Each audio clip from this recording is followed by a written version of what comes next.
Hi friends, എല്ലാവർക്കും online ക്ലാസ്സിലേക്ക് സ്വാഗതം. ഇന്ന് നമ്മൾ ഡിസ്കസ് ചെയ്യുന്നത് 7ാം ക്ലാസ്സിലെ അടിസ്ഥാന പാഠാവലി first term exam model question പേപ്പറാണ്. ഇത് രണ്ടാമത്തെ ക്വസ്റ്റ്യൻ പേപ്പറാണ്.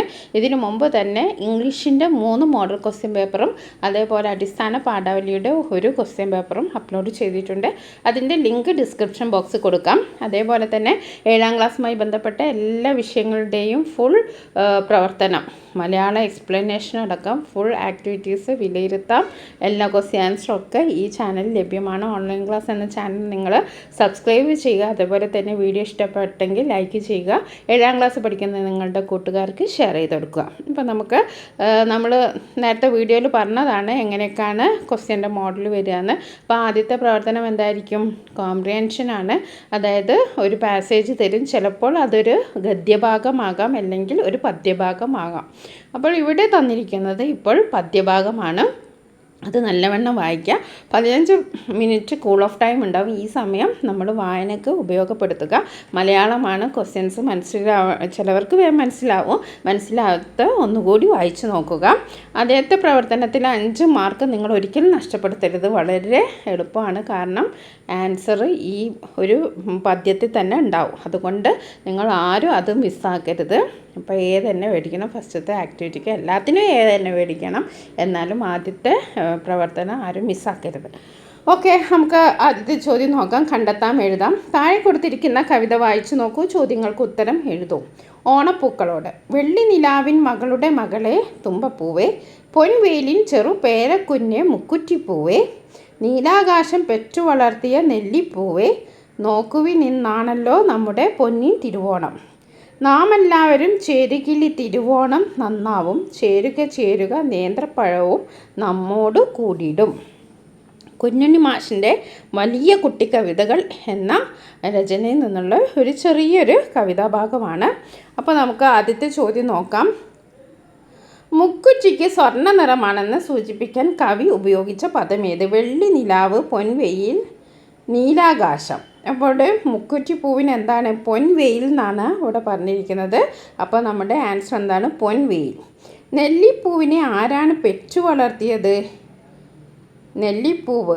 നീലാകാശം പെറ്റു വളർത്തിയ. അപ്പോൾ ആരാണ് പെറ്റു വളർത്തിയത്? നീലാകാശം. അപ്പോൾ ഇവിടെ ഉണ്ട് ഓപ്ഷൻ, 3ാമത്തെ ഓപ്ഷനാണ് ഇവിടെ ശരിയായ ഉത്തരം. സി. തുമ്പപ്പൂവിന് വെള്ള നിറം ലഭിച്ചത് എവിടെ നിന്നാവാം? നീലാകാശം, വെള്ളി നിലാവ്, പൊൻവെയിൽ. അപ്പം വെള്ളി നിലാവിൻ മകളുടെ മകളെ തുമ്പപ്പൂവേ എന്നല്ലേ പറഞ്ഞത്? അപ്പോൾ വെള്ളി നിലാവ്. ഇനി ഓണം നന്നാവുന്നത് എപ്പോഴാണ്? ഓണക്കോടി ഉടുക്കുമ്പോൾ, നേന്ത്രപ്പഴം കഴിക്കുമ്പോൾ, നാമെല്ലാം ഒത്തുചേരുമ്പോൾ. അപ്പോൾ ഇവിടെ എന്താ? നാമെല്ലാം ചേരുകിൽ ഈ തിരുവോണം നന്നാവും. അപ്പോൾ ആൻസർ എന്താണ്? നാമെല്ലാം ഒത്തുചേരുമ്പോൾ. ഇനി പൂവ് എന്ന വാക്കിൻ്റെ പകരം പദം തിരഞ്ഞെടുത്തത്. മലർ, ചോല, തളിര്. അപ്പോൾ നമുക്കറിയാം മലർ എന്നാണ് ആദ്യത്തെ ഓപ്ഷനാണ് ശരി. മലർ എന്ന പദത്തിൻ്റെ അർത്ഥം പൂവാണ്. ഇനി നമുക്ക് രണ്ടാമത്തെ പ്രവർത്തനം നോക്കാം. പ്രസംഗമാണ്. പ്രസംഗം എഴുതാനാണ്. പഞ്ചായത്ത് തലത്തിൽ നിങ്ങളുടെ സ്കൂളിൽ സംഘടിപ്പിച്ച വിത്ത് മഹോത്സവത്തിൽ കൃഷിയെക്കുറിച്ചുള്ള ഒരു സെമിനാർ ഉണ്ടായിരുന്നു. ആ സെമിനാറിൽ കൃഷിയുടെ പ്രാധാന്യം ഇന്നത്തെ സമൂഹത്തിൽ എന്ന വിഷയത്തിൽ നിങ്ങൾ നടത്തുന്ന ഒരു പ്രസംഗം എഴുതുക. അപ്പോൾ പ്രസംഗം എഴുതുമ്പോൾ നമ്മൾ ആദ്യം എന്തായിരിക്കണം? അഭിസംബോധന ചെയ്യണം. അപ്പോൾ നമുക്ക് നോക്കാം. ബഹുമാനപ്പെട്ട പ്രധാന അധ്യാപിക, വേദിയിലിരിക്കുന്ന വ്യക്തിത്വങ്ങളെ, പ്രിയ കൂട്ടുകാരെ, ഒരു കോമ ഇവിടെ എഴുതണം. ഇന്ന് ഞാൻ സംസാരിക്കാൻ പോകുന്ന വിഷയം കൃഷിയുടെ പ്രാധാന്യത്തെക്കുറിച്ചാണ്. കൃഷിയുടെ പ്രാധാന്യത്തെക്കുറിച്ചാണ്. കൃഷി നമ്മുടെ ജീവിതത്തിൻ്റെ ഭാഗമാണ്. കൃഷിയില്ലെങ്കിൽ നമുക്ക് വിശപ്പടങ്ങില്ല. നമ്മുടെ ജീവൻ നിലനിർത്തുന്നത് തന്നെ കർഷകരാണ്. ഒരു നേരത്തെ ഭക്ഷണം നമ്മുടെ കയ്യിലില്ലെങ്കിലുള്ള അവസ്ഥ ആലോചിച്ചു നോക്കൂ കൂട്ടുകാരെ. വാങ്ങാൻ പണമുണ്ട്, പക്ഷേ ഭക്ഷണമില്ല. എത്ര കഠിനമായ അവസ്ഥയാണ്. അതേ കൂട്ടുകാരെ, പ്രകൃതി സമ്പത്ത് കൊണ്ട് അനുഗ്രഹീതമായ നമ്മുടെ കേരളത്തിൽ ഇന്ന് കൃഷി അന്യം നിന്നു പോവുകയാണ്. കർഷകർ നമ്മുടെ രാജ്യത്തിൻ്റെ നട്ടെല്ലാണ് എന്നതിൽ സംശയമില്ല. മനുഷ്യൻ്റെ നിലനിൽപ്പിന് അത്യന്താപേക്ഷിതമായ ഉൽപ്പന്നങ്ങൾ ഉൽപ്പാദിപ്പിക്കാൻ അവർ പ്രവർത്തിക്കുന്നു. ആവശ്യമായ ധാന്യങ്ങളും പയറുവർഗ്ഗങ്ങളും വിപണിയിൽ ലഭ്യമാണെങ്കിൽ മാത്രമേ നമുക്ക് വാങ്ങാൻ കഴിയൂ. അല്ലാത്ത പക്ഷം ജനങ്ങൾ ഭയാനകമായ ക്ഷാമം നേരിടുകയും പട്ടിണി മൂലം മരിക്കുകയും ചെയ്യും. ഒരു രാജ്യം വികസിക്കുന്നതിനും സൗഹാർദ്ദത്തോടെ ജീവിക്കുന്നതിനുമുള്ള പ്രധാന കാരണം കർഷകരാണ്. നാട്ടിൽ കർഷകർ ഇല്ലെങ്കിൽ ആളുകൾ പട്ടിണിയിലാണ്. ഭക്ഷണം മാത്രമല്ല, കായികാധ്വാനത്തിലൂടെ ആരോഗ്യവും ആനന്ദവും കൃഷിയിൽ നിന്നും അവർ അനുഭവിച്ചു. വിളവെടുപ്പും നാടിൻ്റെ ഉത്സവം തന്നെയായിരുന്നു. എന്നാൽ ശാസ്ത്ര സാങ്കേതിക വിദ്യ പുരോഗമിച്ചതോടെ കൃഷിയിലും വലിയ മാറ്റങ്ങൾ വന്നു. കാളയും കലപ്പയും ഉപയോഗിച്ച് നിലമുഴുതിരുന്ന സ്ഥാനത്ത് ഇന്ന് ട്രാക്ടറാണ് ഉപയോഗിക്കുന്നത്. ജലസേചനത്തിന് വേണ്ടി ഉപയോഗിച്ചിരുന്ന ചക്രങ്ങളുടെ സ്ഥാനത്ത് പമ്പ് സെറ്റുകൾ ഉപയോഗിക്കുന്നു. ഞാറുനടിയിലും കൊയ്ത്തുമെല്ലാം ഇന്ന് യന്ത്രത്തിൻ്റെ സഹായത്താൽ തന്നെ. ഒരു പരിധിവരെ ഈ യന്ത്ര സംവിധാനങ്ങൾ നമുക്ക് പ്രയോജനപ്രദമാണ്. പക്ഷേ മനുഷ്യൻ്റെ കായികാധ്വാനത്തെ ഇത് കുറയ്ക്കുകയും കൃഷി എന്ന കലയുടെ സൗന്ദര്യത്തെ നഷ്ടപ്പെടുത്തുകയും ചെയ്തു. കൃഷിയെ സ്നേഹിക്കുന്ന ഒരു തലമുറയെയാണ് നമുക്ക് ആവശ്യം. മനുഷ്യരാശിയുടെ നിലനിൽപ്പിന് കൃഷി കൂടിയേ തീരൂ എന്ന് ബോധ്യമുള്ളവരായി മാറാനും അതനുസരിച്ച് പ്രവർത്തിക്കാനുമാണ് നാം ശ്രമിക്കേണ്ടത്. ഈ മനോഭാവമുള്ള ആളുകളുടെ എണ്ണം ഇപ്പോൾ നമ്മുടെ നാട്ടിൽ കൂടി വരുന്നുള്ളത് ആശ്വാസം തന്നെയാണ്. ആ പഴയ കൃഷി പാരമ്പര്യത്തിലേക്ക് ഒരു മടങ്ങിപ്പോക്ക് തികച്ചും അനിവാര്യമാണ്. വരൂ, നമുക്കൊരുമിച്ച് മുന്നോട്ട് പോകാം. നാളെയിലെ ഒരു വലിയ മാറ്റത്തിന് നമുക്ക് കാരണമാവാം. ഇത്രയും പറഞ്ഞുകൊണ്ട് ഞാൻ എൻ്റെ ഈ കൊച്ചു പ്രസംഗം അവസാനിപ്പിക്കുകയാണ്. ജയ് ഹിന്ദ്. അപ്പോൾ നിങ്ങൾക്ക് ഒരുപാട് ഇത് കുറച്ച് 3 പാരഗ്രാഫ് ആയിട്ടുണ്ട്. അപ്പോൾ നിങ്ങളിത് വായിച്ചു നോക്കുക. അപ്പോൾ നിങ്ങൾക്ക് വായിച്ചിട്ട് നിങ്ങൾ സ്വന്തമായ രീതിയിൽ എഴുതുക. ഇത് മുഴുവൻ എഴുതണമെന്നില്ല. അപ്പോൾ ഒരുപാട് കാര്യങ്ങൾ എഴുതിയാലല്ലേ ഉള്ളൂ നിങ്ങൾക്ക് കുറച്ചെങ്കിലും കിട്ടുക. അപ്പോൾ ഇതിൽ നിന്ന് കുറച്ച് പോയിൻറ്റ്സ് എടുത്ത് നിങ്ങൾ എഴുതുക. നിങ്ങളുടേതായിട്ടുള്ള ഒരു ഭാഷയിൽ എഴുതുക. ഇനി നമുക്ക് അടുത്ത പ്രവർത്തനം ഒരു അഭിപ്രായക്കുറിപ്പാണ്. ഇവിടെ നോക്കൂ, ഇതൊരു പത്ര കട്ടിംഗ് ആണ്. വയനാട് ദുരന്തവുമായി ബന്ധപ്പെട്ട് വെള്ളിമാടുകുന്ന് JDT LP സ്കൂളിലെ മുഹമ്മദ് ബിലാൽ തയ്യാറാക്കിയ ഒരു കൊളാഷാണിത്. മനുഷ്യൻ പ്രകൃതിയെ കൈയെടുക്കുമ്പോൾ പ്രകൃതി മനുഷ്യനെ തന്നെ വിഴുങ്ങിക്കളയുന്നു. ഈ പ്രസ്താവനയോട് നിങ്ങളുടെ അഭിപ്രായക്കുറിപ്പ് എഴുതുക. അപ്പോൾ ഒരു അഭിപ്രായക്കുറിപ്പ് എഴുതാനാണ്. അപ്പോൾ നമുക്ക് നോക്കാം. പരിസ്ഥിതി സംരക്ഷണത്തിൻ്റെ ആവശ്യകത ഏറ്റവും പ്രസക്തമായ ഒരു കാലഘട്ടത്തിലൂടെയാണ് നാം കടന്നു പോയിക്കൊണ്ടിരിക്കുന്നത്. പരിസ്ഥിതി സംരക്ഷണത്തിൻ്റെ ആവശ്യകത ഏറ്റവും പ്രസക്തമായ ഒരു കാലഘട്ടത്തിലൂടെയാണ് നാം കടന്നു പോയിക്കൊണ്ടിരിക്കുന്നത്. പ്രകൃതിയും മനുഷ്യനും ചൈതന്യവും ഏകീഭവിക്കുന്നിടത്ത് ജീവിതം ആഹ്ലാദപൂർണമായി തീരും എന്നതാണ് ഭാരതീയ ദർശനം. പ്രകൃതിയും മനുഷ്യനുമായി അഭേദ്യമായ ബന്ധം പുലർത്തിയിരുന്ന ഒരു സംസ്കാരം നമുക്കുണ്ടായിരുന്നു. മനുഷ്യന് വേണ്ടുന്നതെല്ലാം പ്രകൃതിയിൽ നിന്ന് ലഭിച്ചു.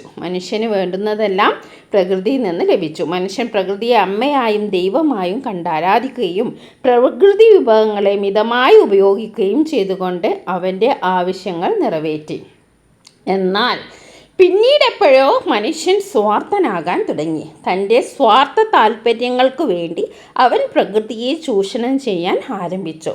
പ്രകൃതി വിഭവങ്ങളുടെ ചൂഷണത്തിലൂടെ ആവാസ വ്യവസ്ഥയെ തന്നെ മനുഷ്യൻ തകിടം മറിച്ചു. സ്വാർത്ഥതയും അത്യാർത്തിയും മനുഷ്യനെ എത്രത്തോളം ക്രൂരനാക്കി മാറ്റുന്നു എന്നതിൻ്റെ സാക്ഷ്യപത്രങ്ങളായി നമ്മുടെ വനങ്ങളും വയലുകളും പുഴകളുമെല്ലാം മാറിയിരിക്കുന്നു. അപ്പോൾ മനുഷ്യനും മിതമായി കാര്യങ്ങളൊക്കെ പ്രകൃതിയെ ഉപയോഗിച്ചിരുന്ന കാലത്ത് പ്രകൃതിയും മനുഷ്യനും ഇണങ്ങിച്ചേർന്ന് ജീവിക്കുകയായിരുന്നു. പക്ഷേ മനുഷ്യൻ പിന്നെ എപ്പോഴോ സ്വാർത്ഥനായി സ്വന്തം കാര്യം മാത്രം നോക്കാൻ തുടങ്ങി. അപ്പോൾ സ്വന്തം താല്പര്യങ്ങൾക്ക് വേണ്ടിയിട്ട് അവൻ എന്ത് ചെയ്തു? പ്രകൃതിയെ ചൂഷണം ചെയ്യാൻ ആരംഭിച്ചു. അപ്പോൾ ചൂഷണത്തിലൂടെ എന്താണ്? പ്രകൃതിയുടെ ആവാസ വ്യവസ്ഥയുണ്ടല്ലോ, പ്രകൃതിക്കൊരു ആവാസ വ്യവസ്ഥയുണ്ടല്ലോ, അത് മനുഷ്യൻ തകിടം മറിച്ചു. അതിന് കാരണം എന്താണ്? മനുഷ്യൻ്റെ സ്വാർത്ഥതയും അത്യാർത്തിയും ആണ് അല്ലേ? ഇന്ന് നമ്മുടെ വനങ്ങളും വയലുകളും പുഴകളും എല്ലാം എന്താണ്? മനുഷ്യൻ്റെ സ്വാർത്ഥ താല്പര്യങ്ങൾക്ക് വേണ്ടി മാറ്റിക്കൊണ്ടിരിക്കുകയാണ്. മനുഷ്യൻ്റെ ദുഷ്കൃതികൾ പ്രകൃതിയുടെ വികൃതികൾക്കും ആക്കം കൂട്ടുന്നു. അപ്പോൾ മനുഷ്യൻ ഇങ്ങനെ ദുഷ്കരമായ ചീത്ത പ്രവർത്തനങ്ങൾ ചെയ്യുമ്പോൾ പ്രകൃതി എന്താണ്? നമ്മോട് വികൃതി കാണിക്കുകയാണ്. കാലാവസ്ഥാ വ്യതിയാനം, ഭൗമതാപനം, ഓസോൺ ശോഷണം, മലിനീകരണം, മരുഭൂമിവൽക്കരണം എന്നിവ ഭൂമിയുടെ മേലുള്ള മനുഷ്യൻ്റെ അമിത ഇടപെടൽ മൂലമാണെന്ന് പരിസ്ഥിതി ശാസ്ത്രജ്ഞർ അഭിപ്രായപ്പെടുന്നു. അപ്പോൾ പെട്ടെന്നുള്ള കാലാവസ്ഥാ വ്യതിയാനം, അതായത് കൂടുതൽ മഴ അല്ലെങ്കിൽ മഴ ഇല്ലാതിരിക്കുക, കൂടുതൽ ചൂട് എന്നൊക്കെയാണല്ലോ ഇപ്പോഴുള്ള കാലാവസ്ഥയിൽ നമുക്ക് അനുഭവപ്പെടുന്നത്. ഭൗമതാപനം, ഓസോൺ ശോഷണം, മലിനീകരണം, ഇതൊക്കെ കാരണം എന്താണ്? മനുഷ്യൻ്റെ അമിതമായ ഇടപെടൽ മൂലമാണ്.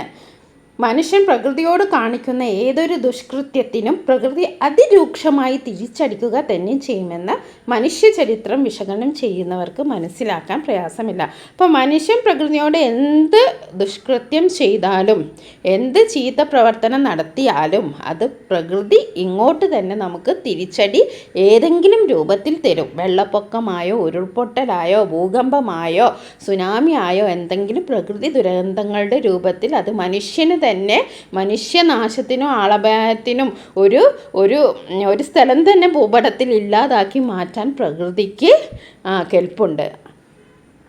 അപ്പോൾ അത്രയാണ് നമ്മൾ ഇതിനെ പറ്റിയിട്ടുള്ള അഭിപ്രായക്കുറിപ്പ് എഴുതുക. അപ്പോൾ നിങ്ങൾ നിങ്ങളുടേതായിട്ടുള്ള രീതിയിലൊക്കെ എഴുതുക കേട്ടോ. ഓക്കെ, ഇനി അടുത്തൊരു നിവേദനം തയ്യാറാക്കാനാണ്. ചില പത്രവാർത്തകളുടെ തലക്കെട്ടുകൾ വായിക്കുക. അപ്പോൾ പാടം നികത്തി ഫ്ലാറ്റ് നിർമ്മാണം നാട്ടുകാർ തടഞ്ഞു. പൊതുകുളത്തിൽ മാലിന്യ കൂമ്പാരം. മണലെടുത്ത കുഴിയിൽ അകപ്പെട്ട് 2 മരണം. കുന്നിടിച്ച് റോഡ് വികസനം. അനേകം കുടുംബങ്ങൾ വഴിയാധാരമാകും.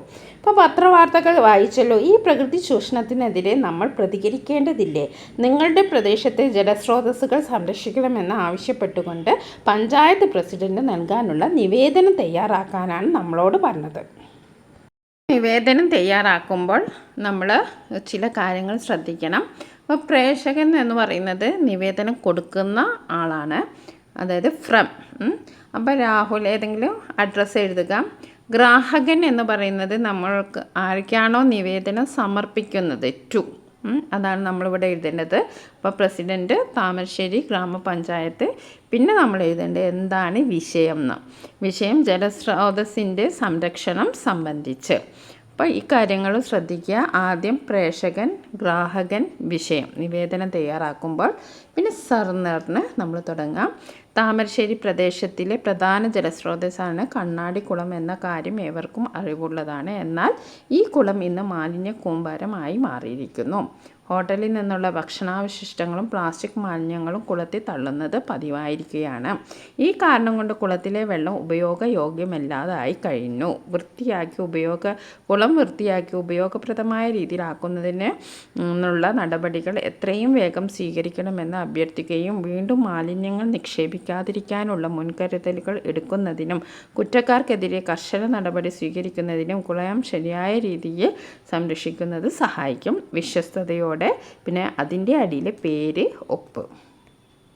അടുത്ത പ്രവർത്തനം നോക്കാം. താഴെ കൊടുത്ത ആശയപടം അടിസ്ഥാനമാക്കി കവിതയ്ക്ക് ആസ്വാദനക്കുറിപ്പ് തയ്യാറാക്കുക. അപ്പോൾ ഗ്രാമശ്രീകൾ എന്ന കവിതയുടെ ആസ്വാദനക്കുറിപ്പാണ്. പ്രയോഗഭംഗി, ശബ്ദഭംഗി, കവിതയുടെ രചയിതാവ്, കൃതി, സമാന കവിതകൾ, കവിതയുടെ പ്രധാന ആശയങ്ങൾ, സമാന അനുഭവങ്ങൾ, സമകാലിക പ്രസക്തി, സ്വന്തം നിരീക്ഷണങ്ങൾ. അപ്പോൾ ആശയപടം അടിസ്ഥാനമാക്കിയിട്ട് ഒരു ആസ്വാദനക്കുറിപ്പ് തയ്യാറാക്കാനാണ് പറഞ്ഞത്. കേരളീയ ഗ്രാമങ്ങളുടെ ഐശ്വര്യമായി കർഷക സ്ത്രീകളെ അവതരിപ്പിക്കുന്ന കടത്തനാട്ട് മാധവി അമ്മയുടെ മനോഹരമായ കവിതയാണ് ഗ്രാമശ്രീകൾ. പാടവരമ്പിലൂടെ നടക്കുന്ന കവി കൃഷിപ്പണികളിൽ മുഴുകിയിരിക്കുന്ന സ്ത്രീകളെ കാണുന്നു. കർഷക സ്ത്രീകളിലൂടെ ഗ്രാമത്തിൻ്റെ ഭംഗിയും വിശുദ്ധിയും സമൃദ്ധിയുമൊക്കെ വരച്ചു കാണിക്കുന്നു. ആശയം, പ്രയോഗഭംഗി, വർണ്ണനകൾ, ഈണം, താളം, വാഗ്മയ ചിത്രങ്ങൾ എന്നിവയെല്ലാം ഈ കവിതയെ ശ്രദ്ധേയമാക്കുന്നു. കൃഷിപ്പണി എന്ന ശ്രേഷ്ഠമായ കലാസൃഷ്ടിക്കു മുമ്പിൽ കവി ഭക്തിപൂർവ്വം കൈകൂപ്പി നിൽക്കുന്നു. ഉണ്ണിക്കതിരോൻ്റെ പൊൻനുകപ്പാടേറ്റു വിണ്ണിൽ വിളിപ്പാട് ചോർന്നില്ലല്ലോ എന്ന വർണ്ണന കർഷകർ പാടത്ത് നിലമുഴുന്നതിനെ ഓർമ്മിപ്പിക്കുന്നു. മഞ്ഞുപോലെ പെയ്ത പൂമഴയിൽ പച്ചിലക്കൂട്ടവും മാടവുമെല്ലാം നനഞ്ഞു കുളിർന്നു എന്ന വർണ്ണനയും ഏറെ പ്രത്യേകതയുള്ളതാണ്. പ്രയോഗഭംഗികൾക്ക് നിരവധി ഉദാഹരണങ്ങൾ കവിതയിലുണ്ട്. ഉണ്ണിക്കതിരവൻ, കുന്തലബന്ധം, സുന്ദരാലേഖ്യം, നീലനിരാളം തുടങ്ങിയ പ്രയോഗങ്ങളെല്ലാം ശ്രദ്ധേയമാണ്. കവിതയുടെ ഈണവും താളവും കവി ആവിഷ്കരിക്കുന്ന ഭാവവുമായി ഇണങ്ങി നിൽക്കുന്നു.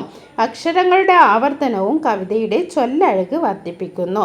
പ്രകൃതി ദൃശ്യങ്ങൾ വാക്കുകൾ കൊണ്ട് കവി അതീവ മനോഹരമായി വരച്ചിട്ടുണ്ട്.